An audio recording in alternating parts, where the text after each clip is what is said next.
महादेव। आज मैं आप सभी के साथ exam preparation morning to night routine share करूंगी कि किस तरीके से आपको एग्जाम से पहले वाले दिन पूरा दिन प्रिपरेशन करनी है और कौन कौन से काम करने, किस तरीके से अपने टाइम को मैनेज करना है। ये सारी बातें आज हम इस वीडियो में करने वाले हैं। अगर आप भी स्ट्रगल कर रहे हैं कि आप अपने एग्जाम की प्रिपरेशन कैसे करें तो इस वीडियो को लास्ट तक देखना। तो हमारा रूटीन स्टार्ट होता है मॉर्निंग से। मॉर्निंग में ना तो आपको ज्यादा जल्दी उठना है और ना ज्यादा लेट उठना है। आपको 7 बजे उठ जाना है, जिससे आपकी नींद भी पूरी हो जाए, साथ ही साथ आपके पास पूरा दिन भी हो पढ़ने के लिए। 7 बजे उठने के बाद 7 से 8 बजे तक का आपका टाइम रहेगा। आपको अपने दिमाग को बिल्कुल शांत रखना है, आराम से अपने सारे मॉर्निंग के रिचुअल्स करने हैं, सारी टेंशन को भूल जाना है और कुछ हेल्दी खाना है जिससे आप अच्छे तरीके से पढ़ाई में मन लगा सके। और मॉर्निंग के इस 1 घंटे को बिना फोन के बिताने की कोशिश करना, क्योंकि ये टाइम मॉर्निंग का बहुत ज्यादा पीसफुल होता है और एग्जाम डेज में इस पीसफुल टाइम की आपको बहुत ज्यादा जरूरत होती है। अपने सारे मॉर्निंग के काम कंप्लीट करने के बाद आप एक पानी की बोतल उठाइए और अपने स्टडी रूम में चले जाइए। एग्जाम डेज में ना आपको पानी भर भर के पीना है, क्योंकि ऐसा करने के बाद आपका माइंड और ज्यादा अच्छे तरीके से वर्क करेगा। इसलिए अपनी स्टडी टेबल पे ही अपनी बोतल रख के बैठ जाओ, बीच बीच में पानी पीते रहो और अपना पढ़ना स्टार्ट कर दो। अब 8 से 10 बजे तक का आपका स्टडी का फर्स्ट सेशन रहेगा। अब एग्जाम डेज में जो हम सबसे ज्यादा बड़ी गलती करते हैं वो है हम सीधा पढ़ना स्टार्ट कर देते हैं। अपने डे को प्लान ही नहीं करते, सोचते ही नहीं है कि हमें कितना सिलेबस करना है और कितने टाइम में ये हो सकता है, कितने टाइम के कितने स्लॉट लगेंगे। हमें ना एग्जाम डेज में बिल्कुल स्ट्रेटेजी के साथ चलना चाहिए, सारी चीजों की प्लानिंग होनी चाहिए। इसलिए पढ़ना स्टार्ट करने से पहले आपको जिस भी बुक का पढ़ना है उसके इंडेक्स को चेक करोगे और देखोगे कि कौन सा चैप्टर कितने मार्क्स का आएगा और कौन से चैप्टर को करने में कितना टाइम लगेगा, कौन से चैप्टर में से लॉन्ग क्वेश्चंस आ सकते हैं, कौन से चैप्टर में से शॉर्ट क्वेश्चन आ सकते हैं। तो आपको बिल्कुल अच्छे तरीके से समझना होगा पहले अपने सिलेबस को। और जिस चैप्टर में से ज्यादा मार्क्स के क्वेश्चंस आ रहे हैं उस चैप्टर को आपको ज्यादा टाइम देना, और जिसमें कम आ रहे हैं उसके ऊपर टाइम आपको ज्यादा वेस्ट नहीं करना है। और आपको अपने दिन को 4 स्टडी सेशंस में बांट लेना है। बीच बीच में ब्रेक्स रहेंगे, लेकिन 4 स्टडी सेशन आपको पूरे दिन में कंप्लीट करने हैं। और वो स्टडी सेशन कौन कौन से टाइम पे रहेंगे और उस टाइम पे आपको क्या क्या पढ़ना है, ये सारी बातें मैं आपको आगे बताऊंगी। पहले हम फर्स्ट स्टडी सेशन की बात कर लेते हैं। इस स्टडी सेशन में पहले आपको अपना इंडेक्स देखना है, उसके बाद आपको अपना सिलेबस कंप्लीट करने में लग जाना है। सबसे पहले जो आपको आता है उसको पढ़िए, उसके बाद जो आपको नहीं आता है उसको पढ़िए। अपने शुरू के 2 सेशन में तो आपको अपना सिलेबस ही कंप्लीट करना है। 2 घंटे तक मन लगा के पढ़ने के बाद ना आपका फर्स्ट सेशन कंप्लीट हो जाएगा। इसके बाद आपको ब्रेक लेना है, अपने स्टडी रूम से बाहर आ जाना है और 10 से 11:30 बजे तक का आपका ब्रेक रहेगा। अब इस ब्रेक की 1.5 घंटे में आपको क्या क्या करना है चलो बताती हूँ। आपको नहाना धोना है तो नहाना धोना कर लीजिए, कुछ खाना पीना भी जरूर कर लेना। बहुत सारे बच्चे मैंने देखे हैं कि वो पढ़ाई में इतना ज्यादा बिजी रहते हैं एग्जाम से पहले वाले दिन की नहाने धोने पे भी ध्यान नहीं रखते, बट इन चीजों में ज्यादा टाइम नहीं लगता और इन चीजों को कंप्लीट करने के बाद आप और ज्यादा अच्छे तरीके से पढ़ाई में फोकस कर पाओगे। नहाना धोना करने के बाद आप कुछ हेल्दी टेस्टी खाइए। यहाँ पे मेरा भाई मेरे लिए और अपने लिए चीला बना रहा है और ये बेसन का चीला ना बहुत ज्यादा टेस्टी भी रहता है और ये हेल्दी भी रहता है, तो ये बेस्ट ऑप्शन है। अगर आप इसको ट्राई करना चाहें तो आप कर सकते हैं। अब यहाँ पे मेरा भाई शेफ बनने चला था तो देखो क्या हो गया।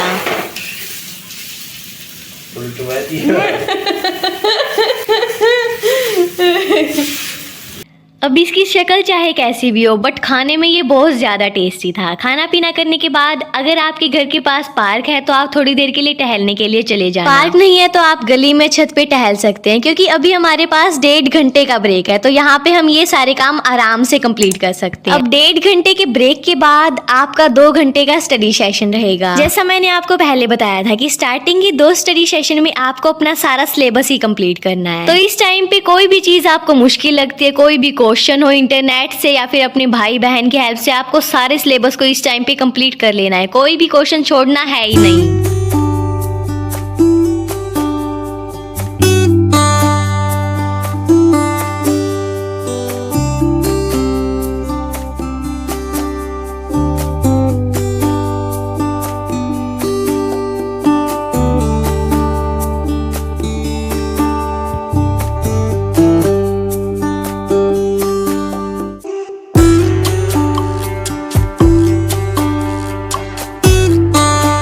अब सेकंड स्टडी सेशन खत्म होगा ना, तब तक आपका लंच का भी टाइम हो चुका होगा। तो यहाँ पे आपको आधे घंटे का लंच ब्रेक मिलता है। इस आधे घंटे में 15 मिनट में आपका खाना खाना कंप्लीट हो जाएगा और फिर 15 मिनट आप फोन यूज कर सकते हैं।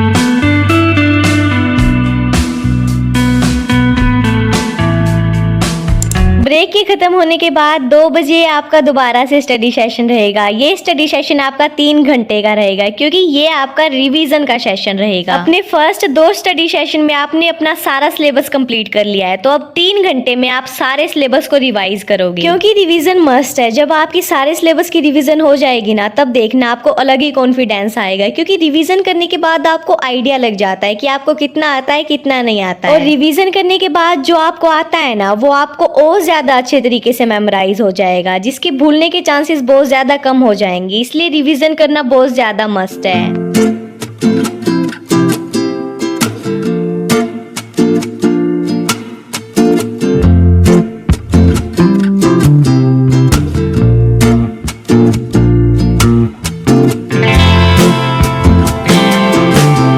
3 घंटे के स्टडी सेशन को कंप्लीट करने के बाद आपको दोबारा से ब्रेक मिलता है। 1 घंटे का आपका ब्रेक रहेगा 5 से 6 बजे तक। अब पढ़ते पढ़ते ना हमारी आंखें बहुत ज़्यादा दर्द करने लग जाती है, हमें सर में पेन होने लग जाता है।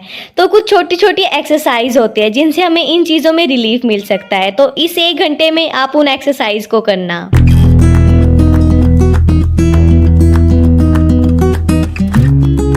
एक्सरसाइज कंप्लीट करने के बाद फिर आप थोड़ी देर के लिए रेस्ट करना, पावर नैप ले लेना, जो कि आपके एग्जाम टाइम में आपके माइंड को बहुत ज़्यादा अच्छा फील कराएगा। 1 घंटे में ये सब काम कंप्लीट हो जाएगा। उसके बाद 6 से 8 बजे तक का आपका स्टडी का 4 सेशन रहेगा। इस टाइम अगर आपका ट्यूशन होता है तो आप ट्यूशन के लिए जा सकते हैं, अदरवाइज इस टाइम आपको previous year question paper solve करने हैं। अब ट्यूशन का टाइम आपका चाहे दिन में किसी भी टाइम हो, वो आपको खुद को मैनेज करना होगा कि आप कौन से स्टडी सेशन को शिफ्ट कर दोगे ट्यूशन के टाइम पे। और तो ऐसे करते करते ना हमारे 4 स्टडी सेशन कंप्लीट हो जाएंगे। उसके बाद आपको अपने हेड की अच्छे तरीके से मसाज करनी है। अगर आपको ऑयलिंग करवानी है तो अपनी मम्मा से ऑयलिंग करवा लीजिए, अदरवाइज जैसे मैं कर रही थी वैसे कर लेना, इससे भी आपको बहुत ज्यादा रिलीफ मिलेगा। इसके बाद आपको नींद अच्छी आए ना, ये भी बहुत ज्यादा जरूरी है, इसलिए आपको रात की प्रिपरेशन करना स्टार्ट कर देना है। अच्छी नींद लाने के लिए 3-4 स्टेप मैं आप सभी को बताऊंगी, ज्यादा कुछ आपको नहीं करना है, बस इनको फॉलो कर लेना। एक, अपने बेड को अच्छे तरीके से देखना। दूसरा, मैंने अपने जैसे हेड में मसाज की थी वैसे करना। और तीसरा, अपने हेयर्स को कंफर्टेबल बांध लेना। इसके बाद आपको अपनी बॉडी की इस तरीके से बीट करना है अपनी बॉडी को। आपने पूरे दिन में कितना कुछ किया है, तो आपकी बॉडी में बहुत इरिटेशन हो गई होगी, तो ऐसा करने के बाद आपकी सारी इरिटेशन निकल जाएगी और आपको बहुत ज्यादा अच्छा फील होगा। ये करने के बाद आप आराम से सो सकते हैं। तो आप लोगों की एग्जाम प्रिपरेशन के लिए ये full day exam preparation routine रहेगा। अगर आपको वीडियो अच्छी लगी हो तो लाइक कर दो, चैनल को सब्सक्राइब कर दो और कमेंट सेक्शन में अपना रिव्यू दे दो। अगर व्हाट्सएप चैनल को ज्वाइन नहीं किया है तो डिस्क्रिप्शन में व्हाट्सएप चैनल का लिंक है, ज्वाइन कर लो। मैं मिलती हूँ आप लोगों से परसों 5:30। तब तक के लिए हर हर महादेव।